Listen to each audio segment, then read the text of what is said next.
Shalom saudara, salam jumpa bersama saya Romo Amo MSC dalam RSM Renungan 1 Menit. Pada hari ini Kamis 15 Desember 2022. Hari ini kita akan merenungkan firman Tuhan dari Injil Lukas pasal 7 ayat 24 sampai 30. Dengan tema kita akan merenungkan tentang mengakui kebenaran Allah. Mengakui kebenaran Allah tentunya hal yang perlu untuk kita dalami lebih jauh dari sikap orang-orang yang sederhana. Kita ingat dalam bacaan Injil hari ini ketika murid-murid Yohanes setelah mereka mendengarkan keterangan dari Yesus untuk mereka sampaikan kepada Yohanes Pembaptis, barulah Yesus mulai bicara kepada orang banyak tentang Yohanes Pembaptis. Katakan, untuk apa kamu pergi ke padang gurun? Untuk melihat jerami yang diterbangkan angin? Atau untuk melihat orang yang berpakaian halus?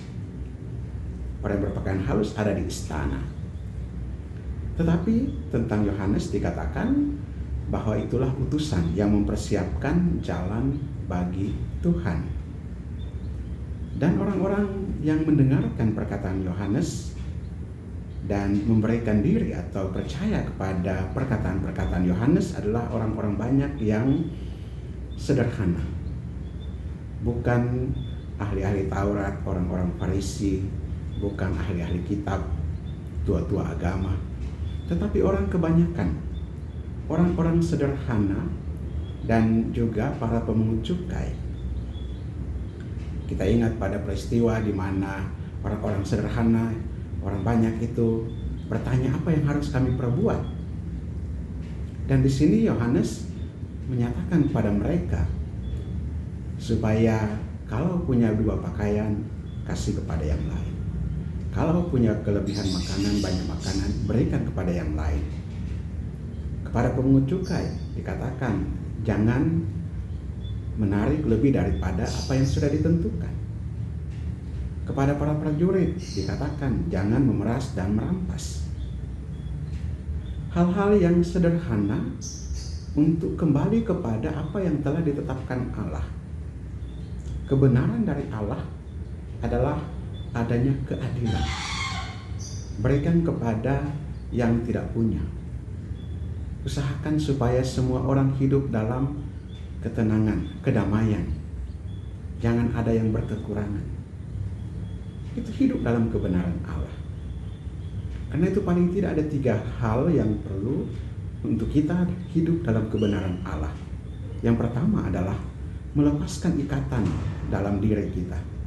Ikatan karena egoisme, karena ingin untuk mementingkan diri sendiri, karena ingin untuk memuaskan diri sendiri, menyenangkan diri sendiri.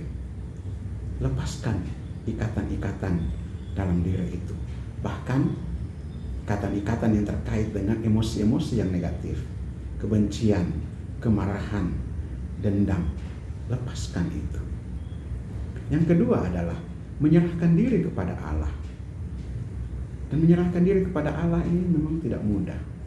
Karena kita hidup dalam ketidakpastian, dibimbing oleh Allah. Dan tentunya kita perlu bertobat. Dan yang ketiga adalah kita percaya pada kuasa dan kehendak Allah itu.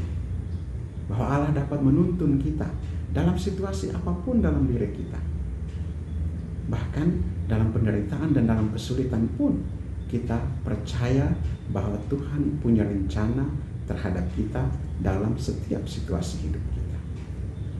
Mari kita mengikuti langkah-langkah ini dengan melepaskan ikatan-ikatan yang membelenggu kita, dengan menyerahkan diri kepada tuntunan dan bimbingan Allah, serta percaya pada kuasa dan kehendak Allah.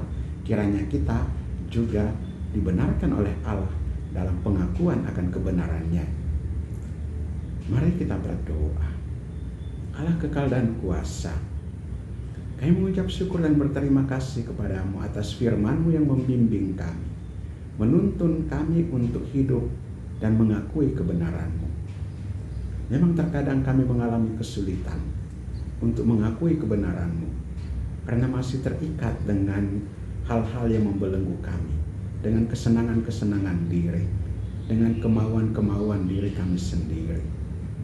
Kami kurang percaya dan kurang merelakan diri.